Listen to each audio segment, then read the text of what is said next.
It's 5 o'clock. We'll call this meeting to order. First line of agenda, Pledge of Allegiance. I pledge allegiance to the flag of the United States of America and to the republic for which it stands, one nation, under God, indivisible, with liberty and justice for all. Next item is our roll call. Jason, please do the roll call. Terry Crandall. Here. Kathy Greenaway. Here. Franny Kiefer. Here. Jill Sternquist. Here. Sarah Sarda. Here. We do have a quorum. The next item is the approval of the agenda we have before us. Motion to approve the agenda before us. Second. We have a motion and a second. Any discussion? Roll call, please, Jason. Greenaway. Yes. Kiefer. Yes. Sternquist. Yes. Crandall. Yes. Sarda. Yes. Next is the area that we, at the time that if we have any conflicts, the conflict disclosure is now for any item in the agenda. Hearing none, we will move on. On our agenda, we have public comment. We are going to suspend that because we are allowing public comment within each of the areas. And so there will be a time that we'll allow some comment with the guidelines of being respectful within 3 minutes and to the topic. So our next item of agenda is the first day of school. We're here to approve the start date for the 2020-2021 school year. This is an action item. Entertain a motion. I move we approve August 24th as the first day of school. Second. I do want to add to that, though, so everybody understands that that's a movable date. And who knows what it's going to be like 1 month from now. But as the sun now stands in the sky, as Chief Joseph said, the 24th of August is our tentative start date. I still hold for the second with that sentiment. All right, we have a motion and a second. Any discussion among the board? Do we have public input? Would someone like to provide some input on us having this as our first day of school? It's August 24th as it stands.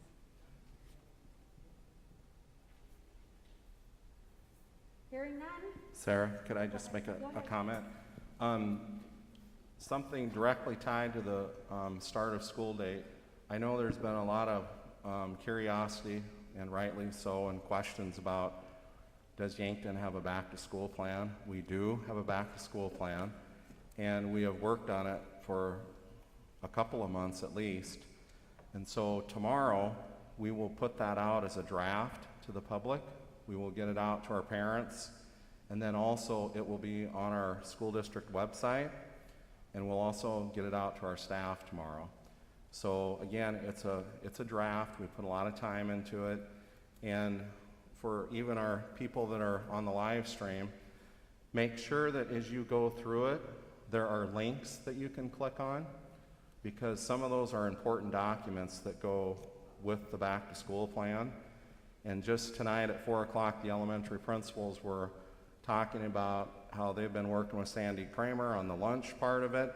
So some of those things are still a work in progress, and we'll get those included in the back to school plan. We've sent it to some healthcare professionals in the community to look over, and we've also looked at other plans throughout the state. There are things that we really like, some things that we didn't think would work for Yankton, but in any event, it'll be out tomorrow, and the anticipation then is that we will continue to fine-tune it over the next couple of weeks, bring it to the board at the August school board meeting, and have the board approve it with the understanding that it's going to be a fluid document. And let me give you one example. The CDC had put out recommendations that screening of kids should take place at school. Well, that came out a month and a half ago. They changed it as of last week, maybe it was the first part of this week, and it says that should be done at home. And so our plan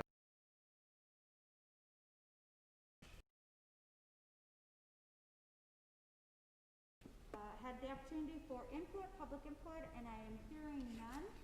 So we will move on to a roll call vote. Crandall, Yes. Greenaway, Yes. Sternquist, Yes. Sarda. Yes. Moving on to item 6, mask, deciding on whether or not to make this an action item.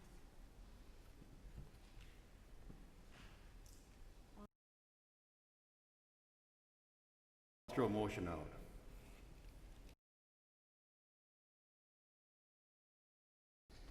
With the exception of preschool through grade 5, as long as they're behind each classroom, everybody will have.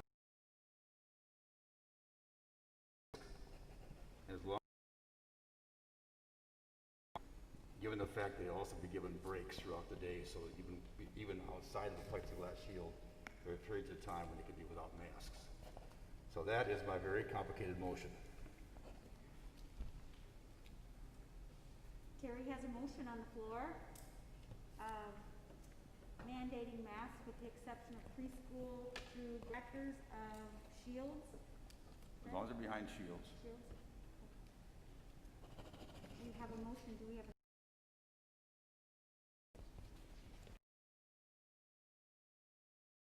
for having no second?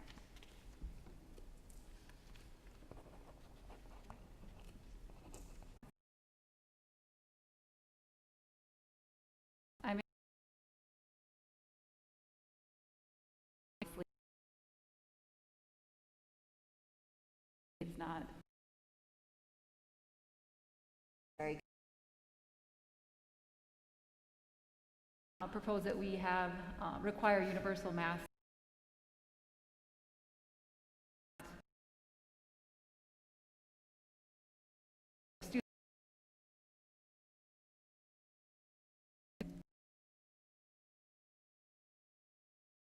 Otherwise, I think they should,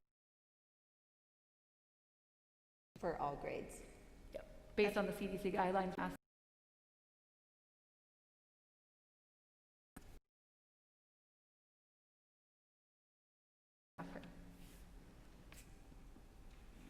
To wear masks except for when they are socially distanced. I know, but that's what the motion I is, couldn't quite catch that. correct? We just need to, I mean, it's hard for us to hear down here. We Yeah, just want I to make understand. sure. It is requiring masks for all grade levels except for where they could actually socially distance themselves. Correct.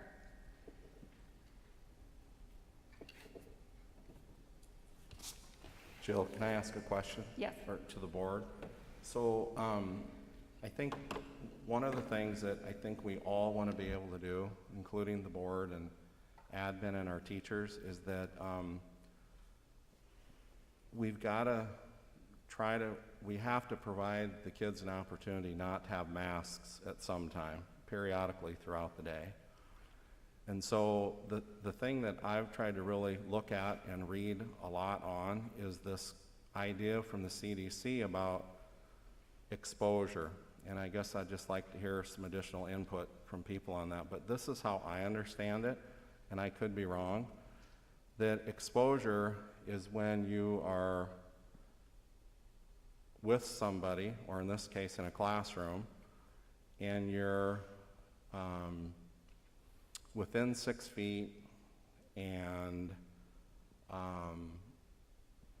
It's well, that's for more one than thing. 15 minutes. Yeah, Within and more six- than, yeah, or, and more than 15 minutes, thank you. So my question is, if this were adopted or any other masking policy tonight, could a teacher take a break with their first grade kids, fourth grade kids, a 5-minute take the mask off break, and not violate the 15 minutes? The state CDC recommendations are 15 minutes, 6 feet apart. And I tried to kind of email our nurse at the clinic and, where are we in the same guidelines? And then basically that's where they come back is, if they're 6 feet apart, then they're fine. So if we can space people out 6 feet, then they don't have to have their mask on. But if we don't space people out 6 feet, then they can, you know, have a minimal exposure to someone. But if you're gonna have 20 kids sitting in a room with a teacher, where she or he presumably is gonna move within those students for more than 15 minutes a day, and you have someone that doesn't have a mask on, and they're potentially gonna be exposed to it, you're in a situation where there's been an exposure, so. So if we're all in a room and we're not 6 feet apart, if we had a 5-minute mask break and not a 15 or longer, that would not suffice. I would clarify to- that with the state, but I don't think that falls within that 15 minutes, That's what I've been wanting to know. yeah. And I too have reached out to Department of Health, and I have not gotten a Straight answer. straight answer on it, so I'm not sure. So I would ask too if there's anybody in the audience that has information regarding that as well. We don't have a second yet on that motion. Hey, Wayne, and the school board members, Dr. Piatola here. So I think you have it understood correctly, and I'll just try to clarify a few points about cloth face masks and face masks in general. You know, other countries that have gone back to school have had the most success when wearing face masks and implementing policies to maintain social distance. So the number one priority is do your best to maintain social distance. I know your plan includes lots of things to make that happen. Next is reducing transmission by wearing a face mask if you're going to be within 6 feet of someone especially. They're safe and they're effective, and it's done effectively amongst children in many countries across the world. So we can do it. I think it's important that kids have face masks when they get to school. I think it's also important to recognize that if you can maintain social distance, as defined by the CDC, spending time with the mask off as a break is reasonable. And so I'm open to questions from the school board, others in the crowd, but I think you've got a good understanding of how to manage masks. Dr. Pittella, I'd like to ask you, are there cases where masks for a student, particularly a younger student, or perhaps a student with certainly health compromised, where a face shield might be more indicated than a mask? Yeah, so the difficulty with a face shield is it's not as effective as a face mask. Is it better than nothing at all? Probably in that student who simply can't wear a mask for whatever reason might be. Not something as an excuse, but a legitimate reason. You're going to, you know, especially they say if it can wrap around to their ears and go below their chin, that's better than just a standard face shield. And so there can be some benefit to that. Same with plexiglass and that sort of stuff. But I don't want to use those alternatives as a reason not to wear a mask.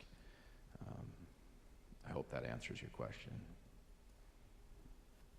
Thank you. I have a follow-up question regarding inside space compared to outside space. I think in our minds we were hoping that that might be an opportunity when they go out for recess that, you know, they may pass by somebody and be within 6 feet, but it's not going to be the sustained contact within 6 Yeah. feet for a prolonged period of time. So if they're running around and run by somebody or shoot a ball or whatever it might be, that would be an opportunity to not have a mask on. Sure, and I'll take it a step further. Children aren't good at spreading the virus. I mean, that sounds weird to say good, but they don't, you know, based on the available data that we have currently, which we have to trust and we have to use, young children, especially less than age 8, aren't likely to pass the virus to each other, and they're less likely even to pass it on to adults. As they get older, then their ability to pass it on, especially to adults, increases. So if you've got a bunch of grade school kids outside for recess, the likelihood that wearing masks is going to reduce transmission is very low. I'd be more concerned for teachers that are present, especially teachers in the middle school or in the high school who could obtain it from one of the students and then pass it on to your teachers and other staff at the schools. And so the purpose of the masks for the kids is really much more about protecting our school teachers and administrative staff and custodians, as well as, you know, their parents and grandparents and aunts and uncles at home. And it's a lot less about what's going to happen if they happen to get exposed to someone who's carrying the virus. So I think outside is the ideal place to have a mask break, and if that's in conjunction with recess, again, based on the available information, I think that's relatively safe.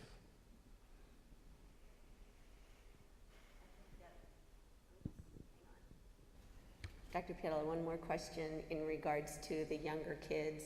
Just in researching and trying to absorb as much as I can, what about the touching of the mask and pulling on the mask and, you know, then, I mean, the frequent hand washings coming into play? Just kind of give me some thoughts and considerations, just even from that aspect. Yeah, so that's a great question. You know, the concern is if you're wearing a mask and you're frequently touching it, can you contaminate the mask and then contaminate yourself and then potentially transmit whatever virus might be going around? And it's a legitimate concern. Again, more and more data suggests that the primary way that coronavirus is spread is through droplets, and not through fomites or contact with the hand as much as it is just through respiratory droplets expelled in the presence of someone for an extended period of time, defined as 15 minutes. Seems kind of arbitrary, but that's where we're at. And within 6 feet, and that's based on how far droplets travel when someone coughs or sneezes or speaks. A mask greatly mitigates or decreases the amount of droplets that are spread. And so if you're touching the outside of your mask, presumably you're less likely to be exposed to droplets. So teaching the kids, you know, preferably, you know, but we teach them not to touch their face or pick their nose when they don't have a mask on, but preferably don't touch the mask at all. If you're touching it around the ears on the outside of the mask, that's less of a risk than when you take it off and touch the inside of the mask. And so teaching the kids how to properly doff or put on their mask and doff or take off their mask is helpful. Again, having hand sanitizer present so they can use it. You know, the idea that you're going to get a kid to wash their hands for 20 seconds each and every time is sort of unlikely unless you're standing right there with them and watching them. So hand sanitizer being readily available will help with that part of things. But again, the biggest risk is droplets, and masks help to reduce the amount of droplets that escape. So, go ahead. Michael, I have, based on the information that you have, is there I think you indicated age 8, is there a level or an age where you would say that the possibility of spreading approximates adult spreading? Like, you know, understanding it gets worse as they get older, what age would you say would be reasonably safe from being good spreaders? Again, and not being an expert on the front line myself, but reviewing all the data that's available from countries where they have gone back to school in Europe and Asian countries where they've monitored to see when spread typically occurs. It's for sure not before age 8. That's the lowest risk. Then it starts to increase, and it appears sort of incrementally above that age. Some studies indicate it's quite low until at least age 12. And again, these are just studies where they go back to school and then they measure the disease burden in the communities and who's getting it and who's passing it on to them. And it's not to say that it wouldn't or couldn't be different in some individual communities or places. And I think, again, that's why we have to be open to fluidness and changes in the plan. But I think age 8 for sure and less is safe. Data would suggest probably up to age 12 before there's really significant risk. And even then, it's not very high. You know, kids don't spread it amongst themselves or to others very easily. Now, I don't know, you know, the church camp out in the Black Hills where they had a pretty significant outbreak, that was older kids. And so I think that demonstrates the importance of social distancing for sure, because I don't think they were implementing that, and perhaps the addition of masks. Because one of my, as an audiologist who focuses on communication, there's lots of cues that these kids need to see. Even when good hearing children need those cues to understand emotion and things like that, not to mention kids who have even slight amounts of hearing loss need to see those lips. And so my fear is that we're making, if the evidence is out there that they're not good spreaders and they don't get sick, that the tail is somewhat wagging the dog a little bit at these younger ages for sure. Yeah, and I would love to see, and it's up to the school board and the teachers to decide, an ability to socially distance, especially in situations like that, so that the kids don't have to wear the mask. As in everything in life, it's a risk-benefit, and we want to make sure that we're not assigning too much risk, that we're outweighing benefits that are perfectly safe anyways. And so I hope that those teachers who feel, or students and their parents who feel like they need those cues, that they can find a way to be socially distanced safely to allow the masks to be off, especially during times when the teacher is directly interacting in that fashion. And again, I think that's a work in progress. And of course, we'll all defer to the school board's decision as far as mandating, but I think it can be done safely and wisely, and again, a matter of open communication as we go forward. Just a reminder that we have a motion, but we do not have a second there will be time for input. We'll allow people to have input, but as a board, we have not had a second to make a decision on the motion that Jill made. The motion is to require universal mask where social distancing is not available. Do we have a second on this motion? Second. Okay, we have a motion and a second. Okay. So, do we have any discussion among the board on the question? And then we'll allow for input or questions. Sarah, could you put the mic a little closer to your mouth? I'm sorry. Or maybe it's hard to hear in the Oh, back. it's right there, dear. No wonder. Okay. As I said, we have a motion and a second to require universal mask where social distancing is not available. Is there any more discussion among the board before we open it up to input? I just think my only thought process was, we're going by the CDC guidelines. They recommend masks for people greater than the age of 2. I do realize there's great studies out there about kids that are younger not passing it, but I also hate to, as a school board, get into the point where we're trying to decide which grade is which, and how do I explain to a 4th grade teacher that I don't think she's probably going to get it or he's probably going to get it, so we're going to go against the CDC guidelines and go with this. I mean, I do think it's fluid, and if the data does come out that, that's not an issue, I'm completely open to changing that issue. But I think when 75% of our teachers think that all students should wear masks, I also think that's a big thing that I feel we need to support. I appreciate you talking about the motion, but also saying the fluid situation. If we do find data that suggests that there is not a risk or we can make changes, that we as a board can make those changes. But we want to proceed with this. We have a motion and a second. Any more input from the board? I just kind of want to, I'll just say a few thoughts to kind of second what Jill was saying and where I'm coming from. This decision, and I have spent a lot of time reading and researching and listening, and it's difficult. And when it comes down to it, the way I see it is my number one priority is the safety of our staff and our students. Ultimately, that's what we do. To me, the second priority is keeping kids in school as much as we can in the classroom. And if masks can help us achieve those two items, I think we have to go with it. And I know there's opposition, and I've read the emails. People have sent me research studies against masks. There was a video. I watched the video. The video quoted research and some trials that have been done. I actually went and pulled up the actual trials and read those more in detail. Everything that's mentioned is comparing N95 to surgical mask, or surgical mask to cloth mask. And there's no concrete data out there that I can find that says no masks is better than masks. And so we have the CDC, we have the State Medical Association, we have our local experts, we have the American Pediatric Association telling us that this is the right thing to do. That's where I'm coming from, supporting the motion. Thank you. Any more input? I feel like our number one priority is the health and safety of our students and staff.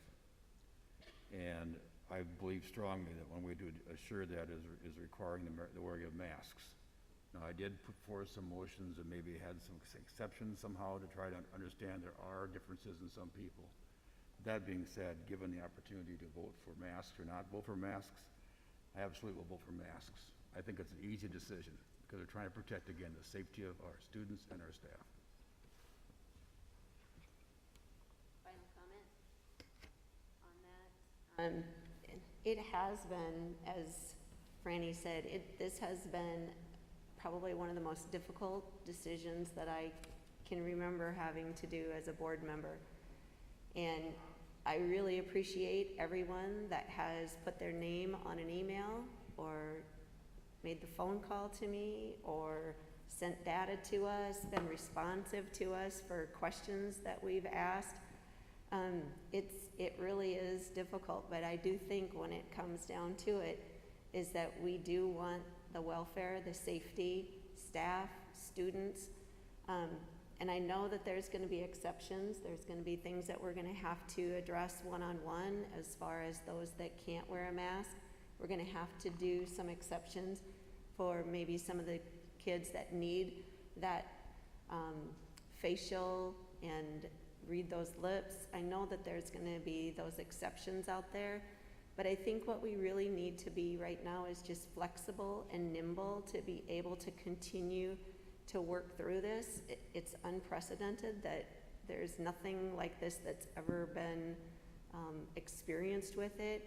And so I think we need to start at the point where we're doing what we can using the science to be able to protect and mitigate that risk. And so I would be in favor of wearing of the mask, knowing that yes, we are going to have some exceptions to that rule.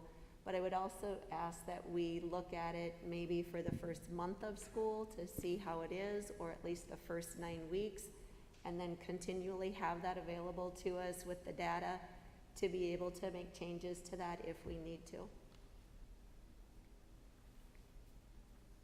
Thank you. Any more input from the board before we open up to input to the audience? All right, now is the time we'll ask for your input. If anyone has a question or a comment, I know YEA has a comment that we want to hear. So, my name is Stacy Nichols, and I have 3 children in the school district, 2 in middle school and 1 that's going to be in high school. And I do want to thank you so much for all of you just digging in and looking at both sides of the issue. But you know, out there is all kinds of data out there for the masks, and there's all kinds of data out there against the masks too. And I am one who I do not believe it's the school district's responsibility for the health of my child. I do not believe it's the government's responsibility for the health of my family and my child. And I don't think it's fair to do a mandatory mask policy. Even our governor came out today and had a fabulous speech that she gave. I slightly read that before I came. And she isn't even recommending mandatory masks for everyone. The mask issue, when you hear different things, the mask issue, even Dr. Fauci is coming out and saying that it's more for show than on the surgical mask that Dr. Pietala is wearing right now. Right on that box, those boxes have gone up to $36.50, by the way. Right on that box, it says very specifically that it does not prevent the coronavirus. And it's just very frustrating that our society has just went down this path of thinking that those masks are going to keep us safe. I've talked to many doctors who say that everyone is going to get this, and we all are. It's like any other disease that we are going through and that we are walking through. And many of you probably saw on Capitol Hill yesterday, there were many doctors who were on Capitol Hill and did, it was all over Facebook today, it was all over the news today and things, and they were talking about how they have been treating successfully coronavirus patients with the hydroxychloroquine, and there's another one from Texas who they have been treating it successfully with an asthma medication. That there are cures out there. There are ways that this can be. It's very frustrating that we feel like we have to wear the masks. And so I truthfully pray that you will do a strong recommendation of the masks. The other thing I want you just to think about is that there are a lot of people, the reason people didn't speak up at the last 2 meetings is because people are massacred for speaking up, whether it be on Facebook or in person, for speaking up against the mask issue. That's the reason people didn't come and speak up. There are a lot of parents that are waiting to hear what your decision is, because I have heard that people are going to homeschool their kids, they're going to take their kids to Gayville, they're going to take their kids to other districts that are not requiring masks. People are talking about taking them down to Hardington, taking them down to Crofton, and that is going to be a financial deficit to our school. And is that something that you want to take on? I've actually said to my children, I would prefer to take them out of the district.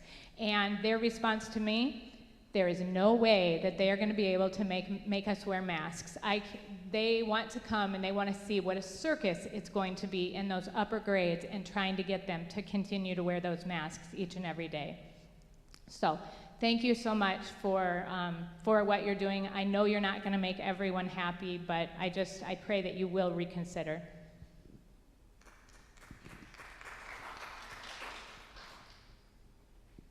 Hi, my name is Leslie Nearin.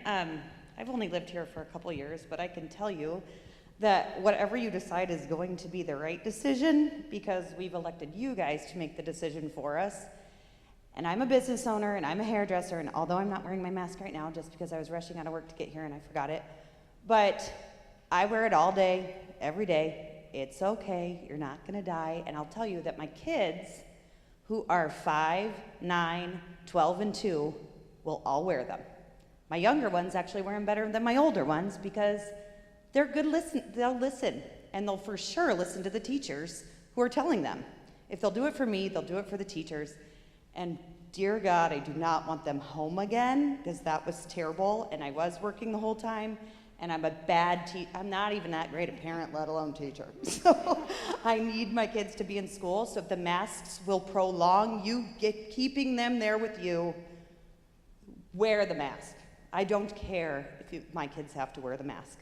I will provide masks for kids that can't have masks, and I know a lot of other moms that would be willing. My mom owns the quilt store. We will make sure that kids can get masks. But if it means that, like Franny said, if it means they can stay, we will appreciate that. And I just think that it's a really good decision if it means they can stay and be with their friends and do the things that are normal.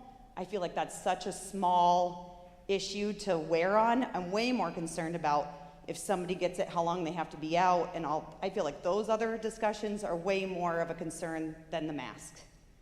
And so even though nobody likes wearing it, I mean, my doctors that I know don't even like to wear it, but it just has to be done right now, and I think that maybe it can even be revisited at each school. You know, if the things are low, maybe at the next school board meeting it can be revisited again, but not as of right now, just to decide to yes, wear it. So I would totally be for that if that's what you guys decide. Thank you.